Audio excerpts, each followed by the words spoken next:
आजच्या व्हिडिओमध्ये मी तुम्हाला तंदूरचा वापर न करता साध्या तव्यावरच अगदी हॉटेलमध्ये मिळतो तसा तंदुरी बटर नान घरी कसा तयार करायचा ते दाखवणार आहे। रेसिपी अगदी सोपी आहे। चला तर मग तंदुरी बटर नान कसा करायचा ते बघूया।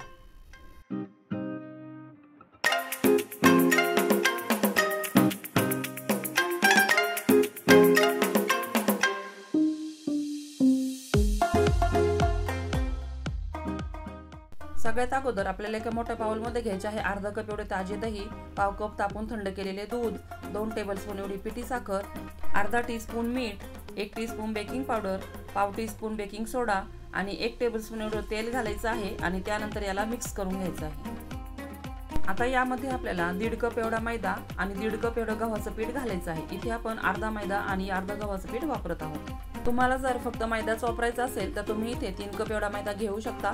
आता हे आपल्याला अगोदर मिक्स करून घ्यायचं आहे आणि त्यानंतर दही घेतले होते त्या कप मध्ये मी अर्धा कप एवढे पाणी घेतलेले आहे आणि आता हे पाणी आपल्याला जसे लागेल तसे यामध्ये घालून हे पीठ आपल्याला पोळीच्या पिठापेक्षा थोडेसे सैलसर मळून घ्यायचं आहे। तुम्ही इथे बघू शकता अर्धा कप मधले एवढेच पाणी आपले शिल्लक राहिलेले आहे। आता यामध्ये अर्धा चमचा तेल घालायचं आहे आणि हे पीठ 1 ते 2 मिनिटांसाठी आपल्याला छान मळून घ्यायचं आहे। पीठ मळून झाल्यानंतर यावर आपल्याला फक्त पाव चमचे एवढे तेल लावून घ्यायचं आहे जेणेकरून आपले पीठ हे कडक होणार नाही आणि त्यानंतर यावर झाकण ठेवायचं आहे आणि आता हे पीठ आपल्याला कमीत कमी 2 तास तरी भिजू द्यायचं आहे। 2 तासानंतर तुम्ही बघू शकता आपले पीठ छान सॉफ्ट झालेले आहे।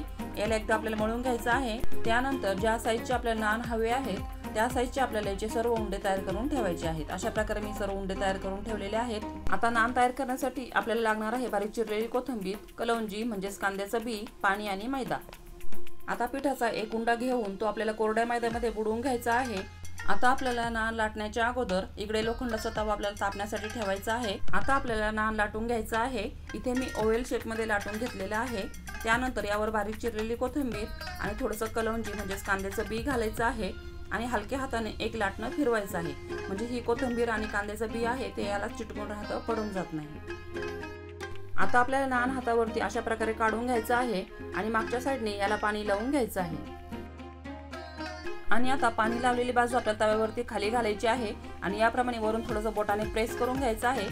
लो टू मीडियम फ्लेमवर 1 मिनिट भाजल्यानंतर तवा आपल्याला अशा प्रकारे उलटा धरायचा आहे आणि दुसऱ्या साईडने नान आपल्याला अशा प्रकारे तवा फिरवत फिरवत गॅसवरती भाजून घ्यायचा आहे। इथे नान भाजत असताना गॅसची फ्लेम आपल्याला लो टू मीडियमवरच ठेवायची आहे। हाय फ्लेमवर भाजलं तर नान जळू शकतो आणि कच्चा देखील राहू शकतो। नान भाजून झाल्यानंतर अशा प्रकारे उलथण्याच्या साहाय्याने आपल्याला ते काढून घ्यायचं आहे आणि तुम्ही खालच्या साईडने देखील बघू शकता किती छान कलर आलेला आहे आणि गरम असतानाच लगेच आपल्याला यावरती बटर लावून घ्यायचं आहे आणि तुम्ही इथे बघू शकता एकदम रेस्टॉरंट सारखा आणि तोही बिना ईस्ट, बिना तंदूर, बिना ओव्हनचा आपला इथे तंदुरी बटर नान तयार झालेला आहे। तुम्ही ही रेसिपी नक्की ट्राय करून बघा। व्हिडिओ आवडला असेल तर व्हिडिओला लाईक, शेअर आणि चॅनलला सबस्क्राईब नक्की करा आणि हो, कमेंट करून सांगायला विसरू नका आणि व्हिडिओ शेवटपर्यंत बघितल्याबद्दल सर्वांचे अगदी मनापासून धन्यवाद।